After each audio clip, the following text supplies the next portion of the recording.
Prominent businessman Jeff van Rooyen recently published an inspirational book titled Unshackled, My Journey from the Township to the Boardroom. In this book, we get into the crux of how, despite being born into poverty in the 1950s and shackled by the physical and emotional constraints of apartheid, he managed to overcome all those hurdles and graduate as a chartered accountant. Now, for a deeper conversation about all this, more, we're joined by Jeff van Rooyen on Zoom. Sir, a very good morning to you. A warm welcome to Morning Live. I mean, in your own words, give us a brief outline of what this book is about and the reasons behind sharing your inspirational story in such a way. Thank you so much, and thank you so much for having me. I think I decided to write this book because I felt it was very important for us, you know, who were the victims of apartheid, to also tell our story. I think historically, not just in this country, but around the world, it's always those on the other side of the divide, you know, the victors, you know, so to speak, who tell the story. And if we allow them to tell the story, clearly it's not going to be properly balanced. So my motivation was to write the story and to create that balance, you know, also to tell my story, you know, as someone who suffered, you know, under apartheid. So I think that was the first reason. You know, perhaps to say it differently is to say that it was important for me to also put the facts into historical perspective. That was the first reason. I think the second reason is that I've learned a lot, you know, through my experience, you know, over the years. I've learned some important lessons, and I wanted to share those lessons with young people in particular who are on their own journey, and hopefully, you know, just to make their lives a bit easier. You know, so I think those are the two primary reasons for my writing the book. I'm interested in this interesting title. I mean, why was this a befitting title for your story as you share in this offering? Yeah, it's also a very important question because I was grappling with the title. But the reality is that when I was born in 1950, you know, I was born into apartheid. And then over the years, you know, I truly felt, you know, shackled by apartheid because, you know, apartheid, as we know, was very intrusive.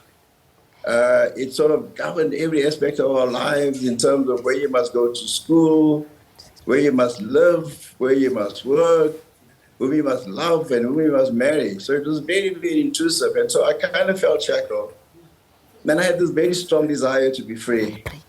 And, you know, as I was approaching my 40th year, I somehow had a sense that, man, you know, I've seen my grandfather, you know, die in an apartheid environment. I've seen my other members of the family, my grandmother, my mother, you know, suffering under apartheid.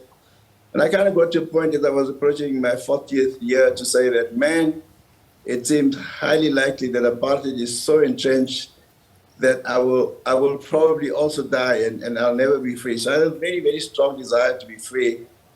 And then, of course, you know, came 1994 and we had our first democratic election.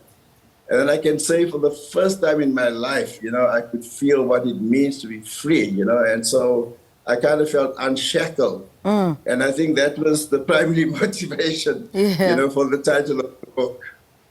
Yeah, I want to talk about, you know, let's get into, you know, that journey of how you managed to overcome the poverty you were born in to become, you know, the boardroom beast you are today. I mean, I imagine this journey comes with its own challenges, you know, as well. Tell us a little bit about those.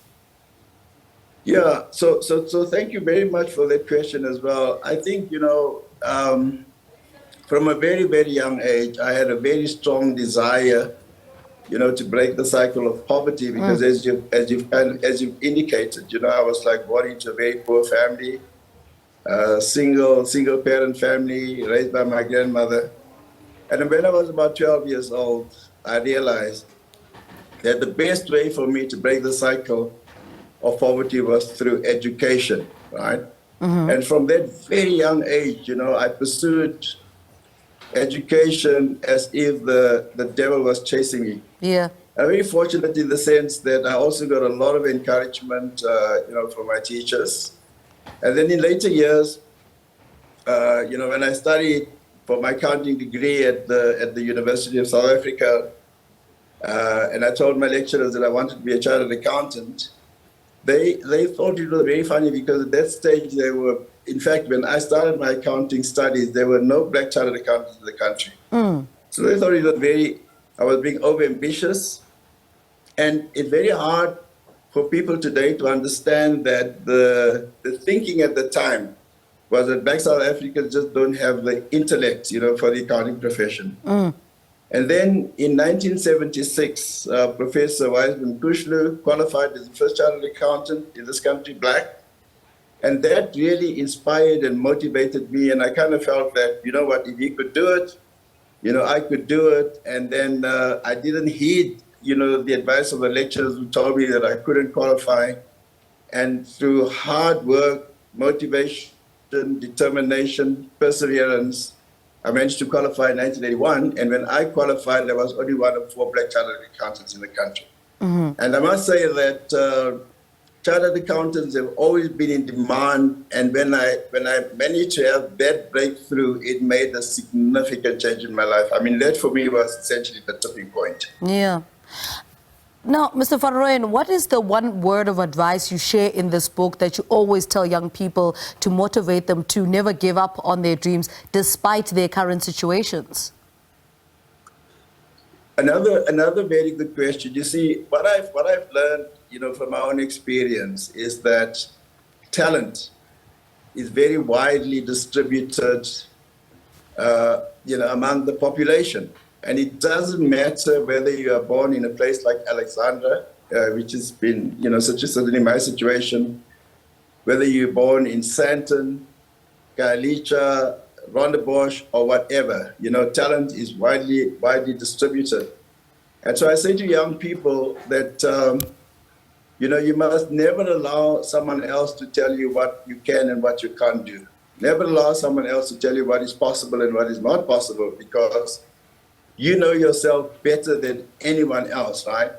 And often when people tell you that something is not possible, as in my case, when my lecturer told me, solely on the basis of the color of my skin, when my lecturers told me that I would never qualify as a chartered accountant, I never allowed them to place their limitations upon me, And so very first bit of advice that I give to young people is to say you must always follow your own dreams and always follow your own guts, and know that you know yourself better than anyone else. All right. And that if you are prepared to put in the time and the effort and the energy and do the hard work, you'll be able to accomplish your objectives. So that's the very first thing. Another very important thing, if I may add very quickly, right? Yeah. On the basis of my own experience, I also say to people that don't judge someone else on the basis of gender or race or anything like that. If you want to judge people, judge them on the basis of their values and their principles. All right, Jeff van Rooyen, thank you so much for talking to us. Such an honor having you on the program. Thank you so much for speaking to us. He was discussing his new book titled Unshackled, My Journey from the Township to the Boardroom.